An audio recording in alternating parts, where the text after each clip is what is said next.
con nombre propio, con Carolyn Schmidt. Cursó Administración de Empresas en Buenos Aires, Argentina, y concluyó sus estudios para ordenarse rabino en Israel. En 1996 fue ordenado por el Seminario Rabínico Latinoamericano.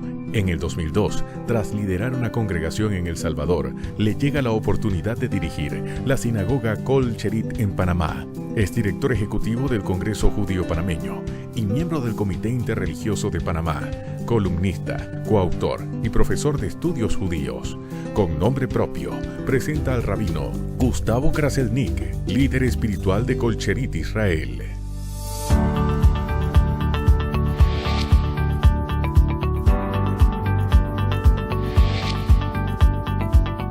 Hola, ¿cómo está? Hola, bienvenida, un gusto recibirte. Muchísimas gracias, Rabino Gustavo Kraselnik, aquí en la congregación Kol Sherit Israel. Estamos felices de estar acá, en este con nombre propio.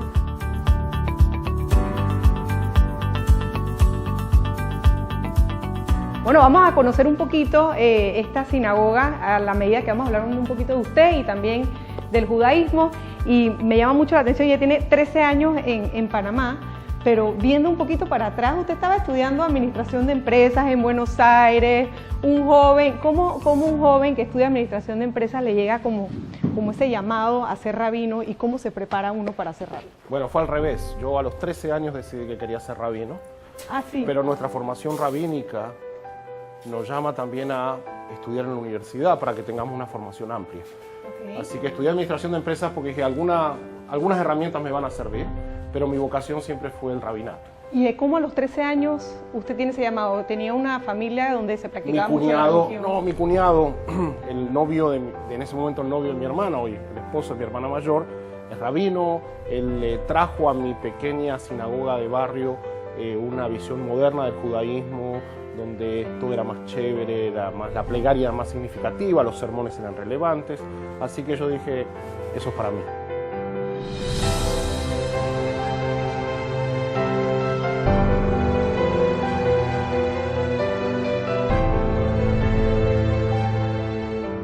Bueno, 13 años, una decisión temprana. Una vez que se ordena rabino, está en Buenos Aires. No, los estudios finales fueron en Israel, en Jerusalén. Y después con mi esposa Ruti decidimos explorar el mundo un poco y nos fuimos a una muy pequeña comunidad en El Salvador, en Centroamérica. Cerquita. Aquí cerca, que para nosotros es algo totalmente desconocido en esa época. Y pasamos 5 años extraordinarios, gente maravillosa y un desafío interesante porque había que reconstruir la vida comunitaria después de la guerra civil que afectó a ese país.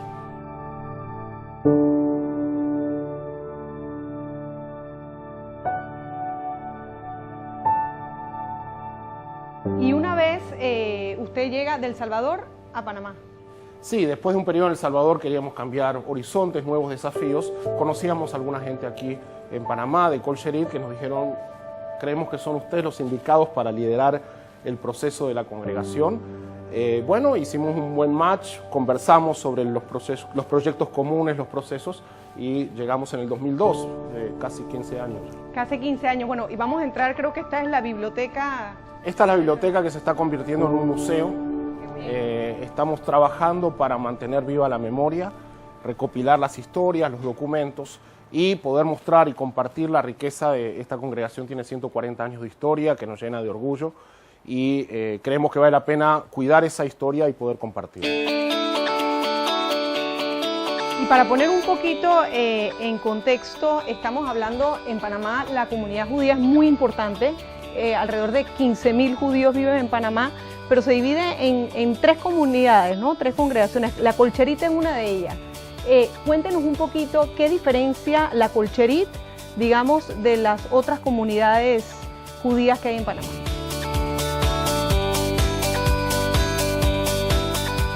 Originariamente las comunidades se constituían a partir del origen étnico. Nuestra congregación fue fundada por judíos que llegaron del Caribe en mitad del siglo XIX, originarios de España y Portugal, de donde fueron expulsados en el siglo XV. Las otras comunidades, una es judíos que llegaron del Medio Oriente, principalmente de Siria, y la otra es judíos europeos. A esa diferencia étnica, con cada uno sus tradiciones y su folclore, se da el hecho de que Kol Sherit hace casi 100 años se encarrila dentro de las corrientes progresistas del judaísmo, aquellas que entienden el peso de la tradición, pero que también comprenden que los tiempos modernos demandan un ayornamiento, una dinámica nueva. Entonces nuestra congregación siempre ha tratado de construir este puente entre tradición y modernidad. Se dice, mucha gente que ha viajado en diferentes países, también que son judíos, que la comunidad judía panameña es muy particular, a diferencia de otros países latinoamericanos. ¿Usted cree lo mismo? Y si es así, ¿qué diferencias tendrían viniendo usted de El Salvador, de Buenos Aires, etcétera? Bueno, cada comunidad tiene sus particularidades. Creo que aquí hay algunos elementos. La comunidad mayoritaria, que es de origen de Medio Oriente, es muy tradicional, mantiene muy firmes sus tradiciones, y eso hace que a veces en la dinámica haya una percepción de que son un poco más cerrados o que no interactúan tanto con la sociedad, al menos comparativamente. Por otro lado, se da la coyuntura de que muchos se han dedicado a áreas de alta visibilidad comercial. ¿No? Entonces, lo que uno ve a veces que ciertos días sagrados, de pronto hay varias tiendas que están cerradas, pero eso se da porque, bueno, se dedicaron a esa rama comercial que es visible, de tiendas o claro, qué sé yo, y eso los coloca en un lugar que los hace muy visibles. Bueno, estábamos hablando que estábamos en esta biblioteca y que querían que esto pasara a ser un museo pronto.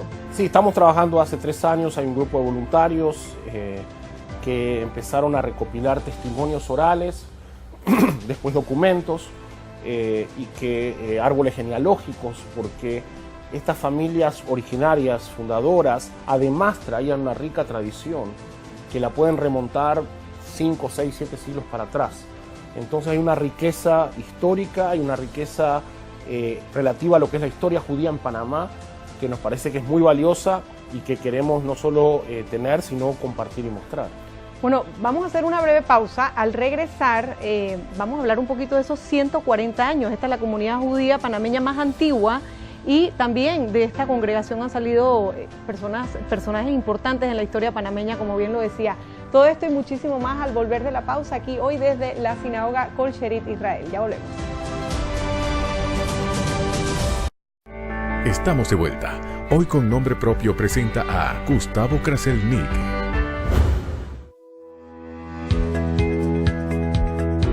Bueno, continuamos, gracias, en Con Nombre Propio con el rabino Gustavo Kraselnik en el templo. Este sería la sinagoga propiamente. En la sinagoga propia. Se desarrollan las plegarias. En la Kol Sherit Israel, y vamos a conocer un poquito qué pasa en este templo.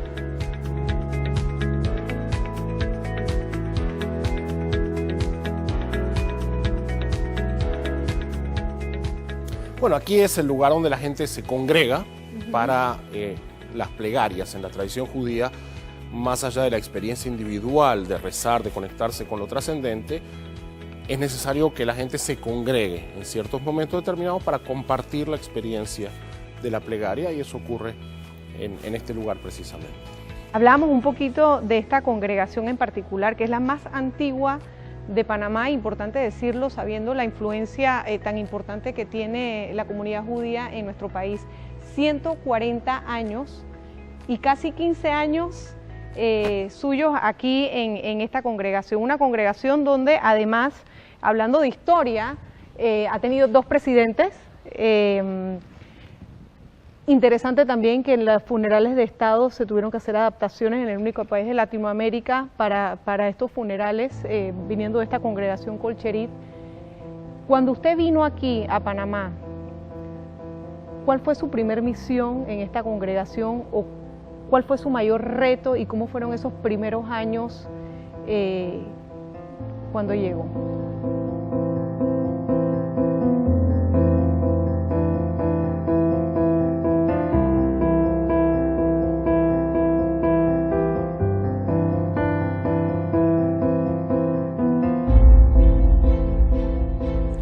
Kol Sherit Israel siempre estuvo profundamente involucrada en la vida nacional, es parte de su ADN. Y el desafío que me imagino que cada generación tuvo y que me tocó a mí en su momento también es encontrar siempre el equilibrio. ¿Cómo hacemos para mantener nuestra identidad? Interactuar con la sociedad abierta, pero sin perder nuestra identidad, porque ahí es muy cómodo decir, no, yo me cierro, no interactúo y me preservo, Es muy cómodo también decir yo me inserto en la sociedad y me olvido quién soy, pero el verdadero desafío es encontrar ese equilibrio, cómo desde nuestra identidad judía, manteniendo nuestras tradiciones, con nuestra riqueza conceptual, nuestros rituales, etcétera, sin renunciar a eso podemos seguir siendo una parte vital de la sociedad. Entonces, la congregación, por distintos temas coyunturales, estaba en un punto crítico. Hacía falta fortalecer algunos aspectos de la tradición, había necesidad de revitalizar algunas cosas, así que trajeron por primera vez este rabino joven en ese momento, 15 años atrás. Todavía.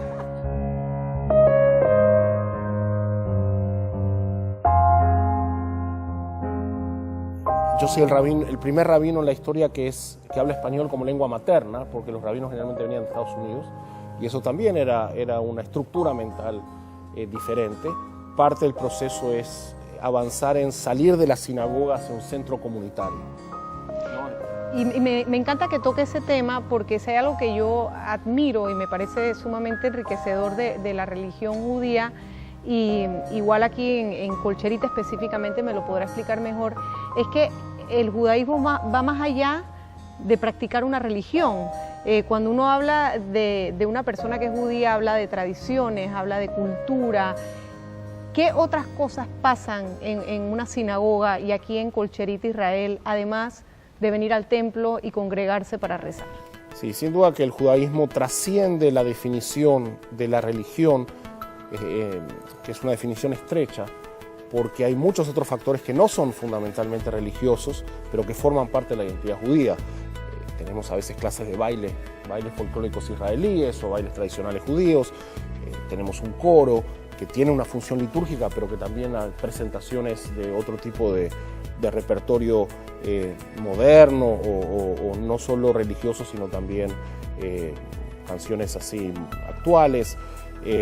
Noar, por ejemplo. Noar. Cuénteme de Noar porque me parece un proyecto maravilloso.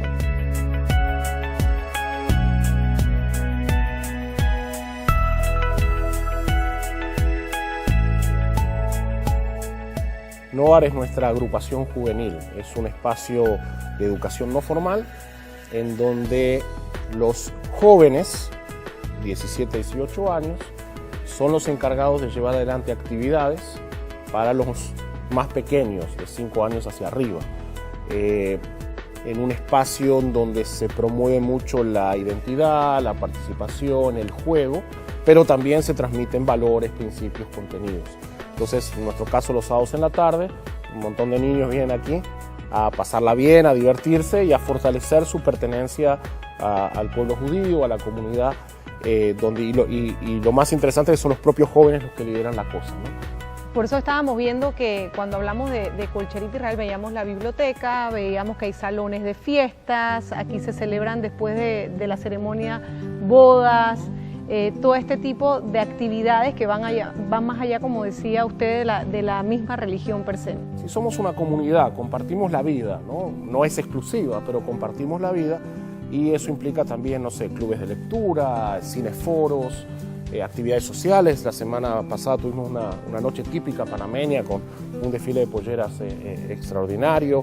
Es decir, todo lo que hace a nuestra vida como judíos panameños trata de pasar de una manera importante por este espacio que no es solamente religioso en sentido estricto, sino que tiene que ver con la vida judía en general.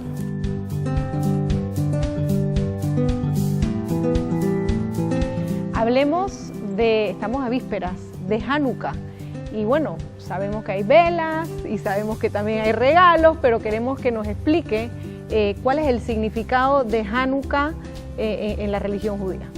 Bueno, voy a empezar por la parte no tan bonita, que Hanukkah es una fiesta menor del calendario judío, no forma parte de las fiestas bíblicas, que son las importantes, pero se ha vuelto muy popular, porque cae en diciembre y porque de alguna manera ocupa un lugar interesante, porque como toda la sociedad de pronto se engalana por Navidad, aquellos que no celebramos Navidad nos sentimos un poquito así como sapos de otro pozo. Entonces algunos creen que Hanukkah podría ser un complemento para eso, sobre todo este año que por esa coincidencia extraordinaria la primera vela de Hanukkah coincide con Nochebuena, el 24 de diciembre.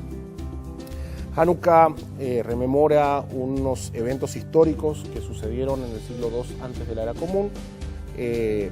Los grupos helenizadores querían aculturar al pueblo judío y prohibieron la práctica del judaísmo y profanaron el Templo de Jerusalén.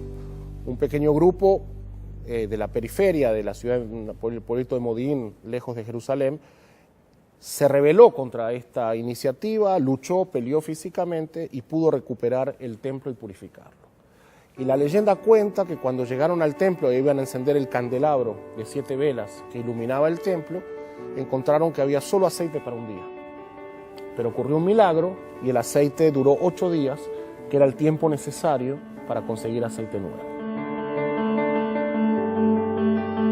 Por eso es que hay 8 velas en el candelabro de Hanukkah. Por eso, porque los sabios, muy inteligentemente, prefirieron enfocarse en la celebración del milagro más que en el triunfo militar, porque se trata de la fortaleza del espíritu y no quisieron estimular la fortaleza física o la lucha armada en una época en donde la relación con Roma era altamente complicada.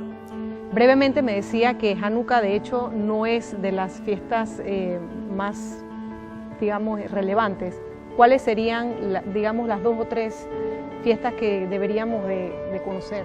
Bueno, tenemos Yom Kippur, que es el día de la expiación o día del perdón, que es una jornada de ayuno muy profunda, en donde durante un día tratamos de verdaderamente expiar nuestras faltas con Dios. Tenemos Rosh Hashanah, el año nuevo judío, nuestro calendario va por el año 5777, y tenemos Pesaj, que es la Pascua judía, que rememora la salida de Egipto y que se celebra en el hogar con una cena ritual cargada de tradiciones y melodías y alimentos específicos.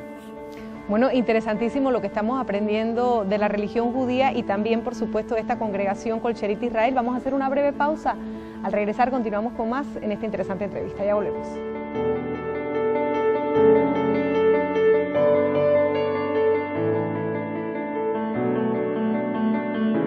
Estamos de vuelta. Hoy con Nombre Propio presenta a Gustavo Krasniqi. Bueno, estamos de regreso en Con Nombre Propio y continuamos con esta interesante entrevista con el rabino Gustavo. Cuéntenos en este recorrido que estamos haciendo por la sinagoga Kol-Sherit Israel, ¿dónde estamos en estos momentos? Bueno, esta es nuestra pequeña sinagoga. Cuando tenemos eventos donde viene poca gente, es mucho más cálida. Trajimos las cosas de nuestra antigua sinagoga que estuvo en Bellavista, en Avenida Cuba, muchos años, y está consagrada a la memoria de Daniel Méndez Cardonsky, que en paz descanse. Así que es un lugar muy, muy querido.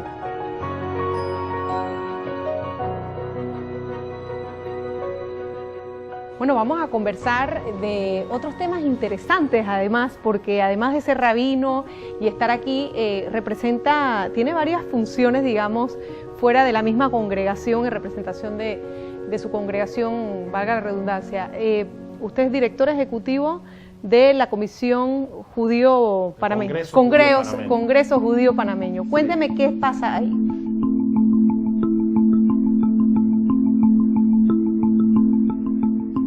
Es una institución techo que hemos creado hace 10 años desde la sinagoga, con el Colegio Isaac Rabin y con otras instituciones, para ayudarnos internamente hacia la coordinación de nuestras distintas actividades, seamos más eficientes en el uso de los recursos y de nuestras propuestas, y para nuestra representatividad en temas que tienen que ver con vínculos con el mundo judío en general, con la sociedad en general, etc. Y desde su perspectiva, ¿cómo ve usted o cuál es su visión del futuro del judaísmo en Panamá? Panamá siempre ha sido un lugar extraordinario para el desarrollo de la vida de todas las tradiciones religiosas. Es un lugar donde la libertad de culto siempre se ha manifestado y hemos convivido de una manera extraordinariamente armónica. Es un ejemplo para el mundo, creo que es un modelo para exportar. Y la comunidad judía siempre ha contribuido decididamente al desarrollo de la sociedad, así que yo creo que el futuro sigue siendo muy, muy promisorio en ese sentido. Todo hace suponer que vamos a tener una comunidad judía floreciente, en una sociedad floreciente, en un país floreciente.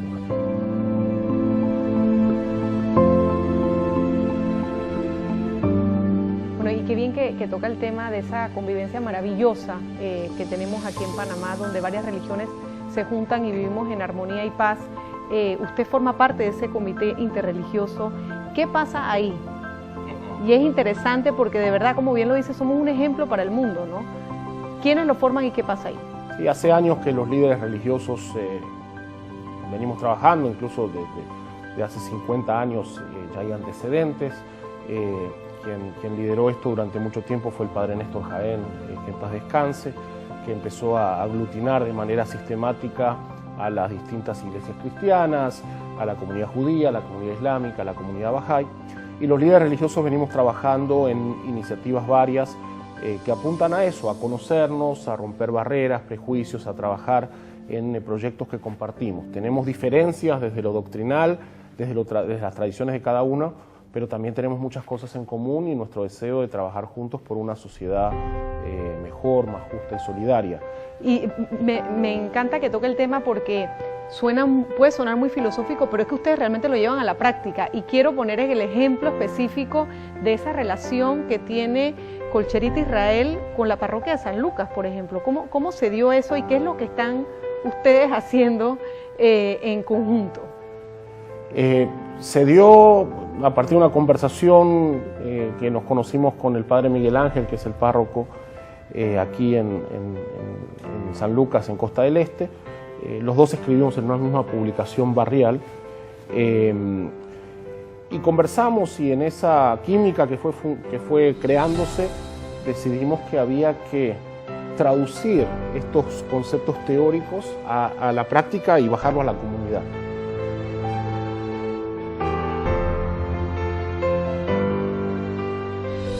Entonces iniciamos con un encuentro musical donde hicimos una presentación del coro de la sinagoga, el coro de la iglesia, cantando cada uno sus canciones y después cantando juntos en español, en hebreo. Fue una cosa muy muy bonita. Después reciprocamos ese evento aquí en la sinagoga. Decidimos apoyarlos en la iniciativa. Ellos tienen el proyecto del Banco de Alimentos. En algunos puntos específicos estamos trabajando con ellos. Empezamos a construir lazos de amistad, empezamos a conocernos y bueno, estamos experimentando en esto que es novedoso por un lado, pero es el camino definitivamente que hay que marcar en este siglo XXI, que es los diferentes pueden convivir y pueden compartir y pueden disfrutar de estar juntos sin que cada uno pierda su identidad, sin que cada uno tenga que convencer al otro, sino aceptarlo como es y enriquecerse. Y no sentirse amenazados, Para simplemente nada. Con respeto. Tenía que cambiar un poquito el tema, hablarle un poco también de lo que ha pasado en Medio Oriente y esa situación que pareciera no tener fin entre Israel y Palestina. ¿Cuál es su apreciación y cuál es su opinión? Venimos de un país donde vemos toda esta convivencia maravillosa que hay entre musulmanes, hebreos, cristianos, católicos. ¿Cómo lo ve y cuál es su visión de lo que pudiera pasar?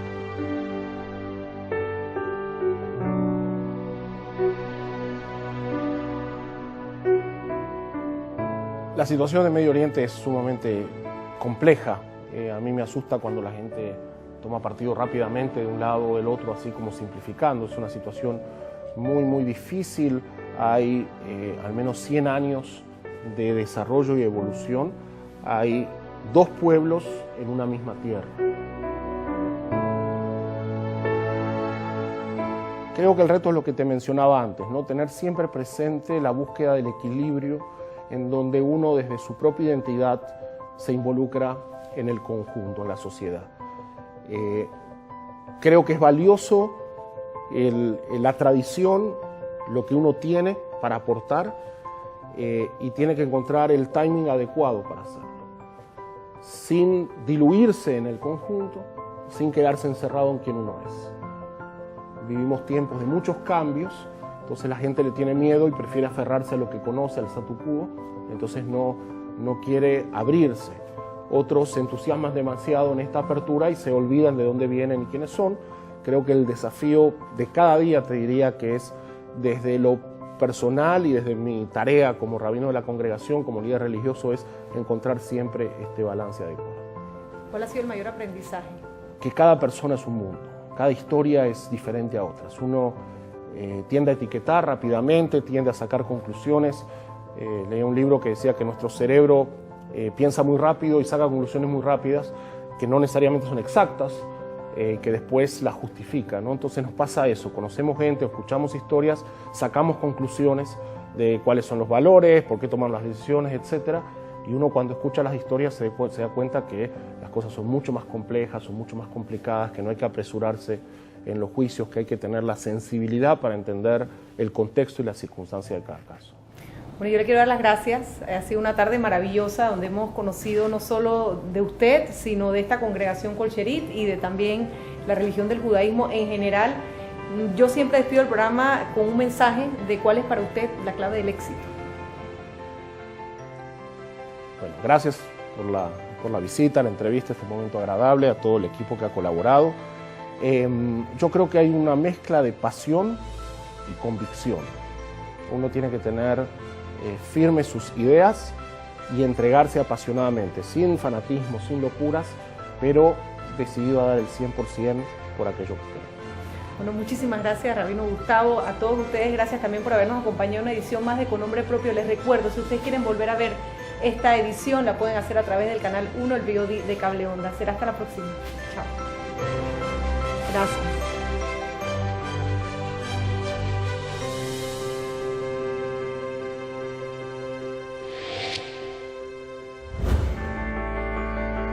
Con Nombre Propio, con Carolyn Schmidt.